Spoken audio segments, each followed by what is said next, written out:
Continues to pour out following Saturday's attempted shooting against 45th President Donald Trump. Joining me now is the founder of the Pennsylvania Chase, Cliff Maloney. Cliff, it's great to see you today. Now, Donald Trump is urging Americans to remain united after he was almost killed at his rally just before the RNC is set to take place. Now, we're seeing Democrat lawmakers call for unity as well, such as you had Congressman Jason Crow calling on people to turn down the temperature in America. What's the likelihood that Democrats tone down their rhetoric in the wake of this failed assassination attempt? Yeah, well, look, thanks for having me.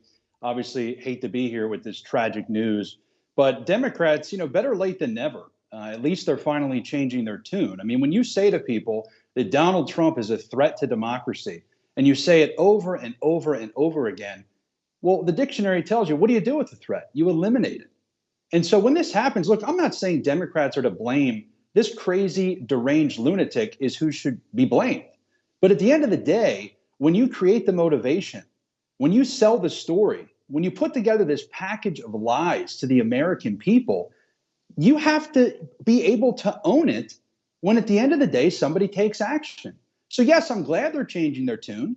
I'm glad they're finally pulling back from calling Trump and every MAGA Republican a fascist. That's half the country. And so this is a wake-up call for Democrats, and I'm glad to see them finally changing their tune. And just as a follow-up to that, how long do you think this change in rhetoric actually lasts for? Well, knowing Democrats, they'll do it as long as they have to, but they won't stop if it means that they can't win, right? And so when they look at polls and when they see that they can finally get away with going back to that language, my prediction is they'll give it 2 weeks, and they'll be right back there, calling Trump this monster, this misogynist, this racist. And they have to do that because what else can they run on? My gosh, now that they've pulled these wraparound buses from Milwaukee and they're pulling down some of these anti-Trump ads, that's their whole campaign. They're not running on any type of Democrat solutions. They're not running on anything that says that Democrats are going to make your life better. They're running on saying, we hate Trump and you should hate him too. And after yesterday, they've got a lot of questions they're going to have to answer. So we've heard Lara Trump say that just a few days ago, actually, that Donald Trump, when he's out with his supporters, is not too concerned about his safety since, he prefers to be interacting with his fellow Republicans rather than, just hiding behind Secret Service.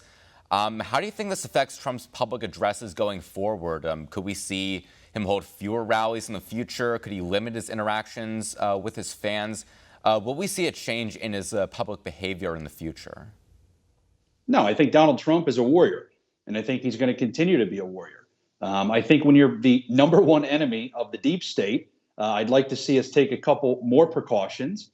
I do think things will tighten up just naturally because once something like this happens, there will be some adaptations that have to be made. But I think Trump needs to continue that confidence. When he took the fall, got hit with a bullet in the ear, and stood back up, it takes a leader with such presence, such strength to stand up and fist pump the crowd and say, fight. Because look, Democrats are serious people. Republicans for too long before Trump, we like to just go along to get along. We thought, the other side is rational. Democrats are not rational. And so the only way that you fight fire with fire is just by doing that, by fighting. And I think that message, that moment where Trump stopped and said, no, wait, fight. I think it will be a moment that we all think just came and went. But in the books of history, I think this is something 30 years from now we'll be teaching our kids and grandkids about. I mean, to that point, I think we're all going to remember where we were that moment. I certainly remember where I was just yesterday when they tried to assassinate Donald Trump, who right now was actually just headed over to the RNC in Wisconsin. And, just as you said, it's pretty likely they're going to ramp up security with this failed assassination attempt.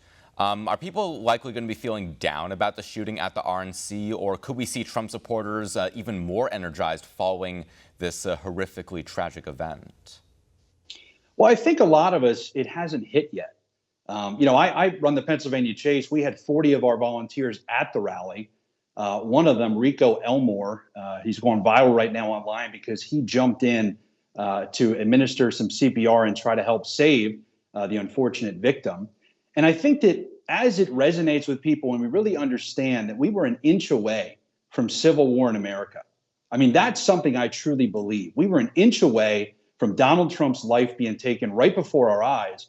And so I think as it permeates, as people really understand, what the media put out, it was completely bonkers. CNN saying that Trump falls on the stage and gets rushed off. This was an assassination on Donald Trump's life.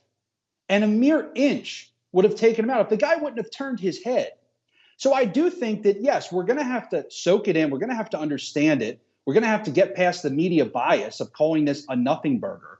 This is a major, major event in history. And I think us as Republicans, it's up to us to do the work, to use this as a motivator. Yes, we need to take precautions, but don't sit on your heels. This is the time to fight. I mean, right here in Pennsylvania, we're hiring 120 full-time ballot chasers. We're not stopping any of that because we think this is going to help us in the polls. We're knocking on 500,000 doors. We're not stopping any of that. The Democrats will continue to run their machine. The only way to beat them is to step up and fight fire with fire. Every Republican needs to take this as a message and as a calling and step up. All right, well said. Cliff Maloney, founder of the Pennsylvania Chase, thank you so much for your time today. We really appreciate you coming on. Thanks, guys. Take care.